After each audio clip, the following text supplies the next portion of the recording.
Hi, how's it going? I'm back in black, as always. I'm here to talk to you about self-love this week on Perfect Androgyny. This is a topic that I have a lot of knowledge on because I love myself a lot. Like, sometimes my friends are a little bit concerned. At work, I'm known as the person that looks in the mirror constantly. The thing is that you have to understand is that self-love has more to do with has less to do with your physical appearance and more with how you see yourself fitting into the world. I'm not going to talk about little tiny things you can do to make yourself feel good. I'm not going to talk about the grand broad spectrum. I'm going to talk about my experience and what I did to help myself. When I was younger, and I have some videos about this on my own channel if you want to check them out. The channel link will be right down here, the annotation. Just go, there's 1,000 videos about confidence and self-love on my channel. But the point is, when I was younger, I had no self-confidence. I was the person that would, maybe you've experienced this yourself, but when I was younger, I would look into the mirror and I would hate it so much that I would hyperventilate. Like, I would completely lose my stuff. I would lose it because I could not see myself in the mirror. I didn't see who I was. And that has a lot to do with being a trans person, but it also just was the result of my environment, not my family. My family life was great, but it was the school I was in, it was the people I was around at school. It was not a great environment. So as I got older, what I just started to realize was that I cannot make anybody think differently of me. I have to make myself think differently of me. What everybody else thinks and does not matter. I just became very selfish and introverted, and I shut myself off from everything, which was okay because it helped me so much, and it was one of the things that saved my life. I cut myself off from people. And a lot of people do this. They will alienate themselves, they'll make themselves even more different than they already were so that they can feel like they have control over the situation, which is exactly what I did. And you know what? I think that's okay. Because now that I'm older and I'm in a place that's better for me with people that understand who I am, I can open up again. And it's difficult peeling back those layers, and I'm lucky that I'm doing it so young because some people go into their 40s and 50s and 60s without doing this. But I'm in a place now where there's people around me that are good and understanding, and they know who I am and I know who I am, and I'm sharing it with them, and I'm peeling back those layers. But I think it's absolutely okay to put up armor if you're in a place where you have to defend yourself. Because then instead of defending yourself and who you are every 5 minutes, you're not even dealing with those people. They're not a concern anymore. The fuzzy part here is where cutting yourself off turns into a dangerous thing instead of a helpful thing. So if you're cutting yourself off from friends and school and your family, and you have absolutely nothing but yourself, that's not so good. If your family life is the thing that's bad, maybe cut yourself off from sharing your life with them and share it with your friends instead that understand you. If you have nobody that understands you, I implore you to please go online and just make some friends online, because that's a big part of where my friends were at too. My family was great, my school friends were shit, so I had friends online.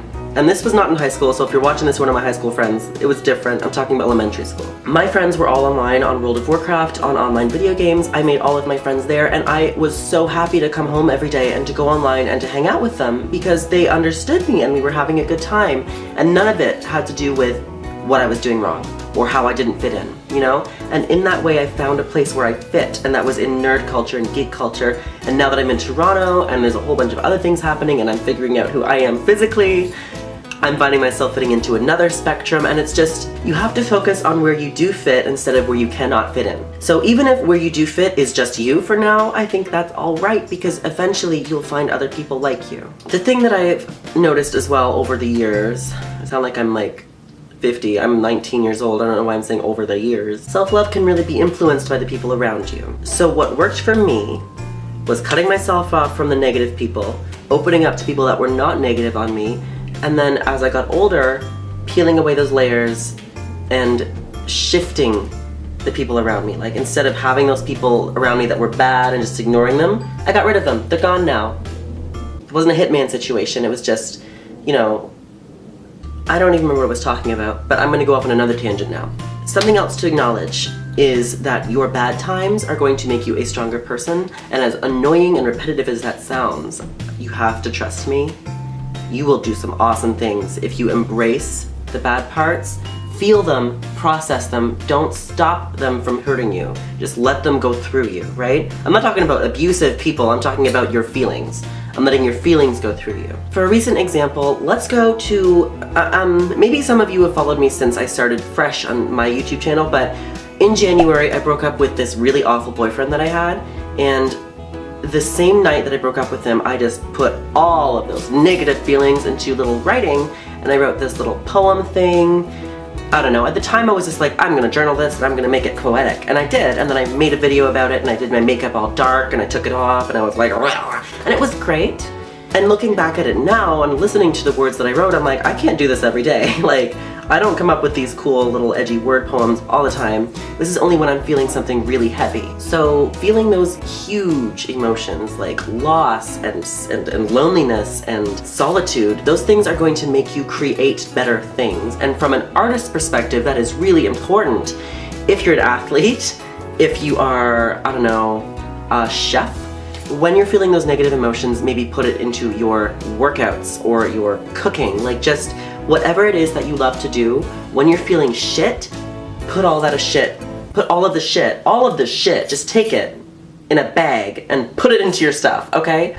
I don't know how else to say this, but I think Joe said a similar thing. He said when you are feeling your worst, you do the best work or something, but it's not a conscious thing. So when you're feeling shit, take the shit, put it in a bag, and put it into your passion, and you will have some good shit. Does that make sense? I know I've ranted and rolled and I've gone on a tangent and I don't know what I'm doing anymore, but I'm gonna let you go for this week. I will see you next Wednesday. I hope this helped some of you. I know it was really, I'll see you later. I'll see you next week. Have a great week. Take some of the bad shit and put it into some shit and make some good shit. Make some good shit this week, you guys. All right, I'll see you later. Bye.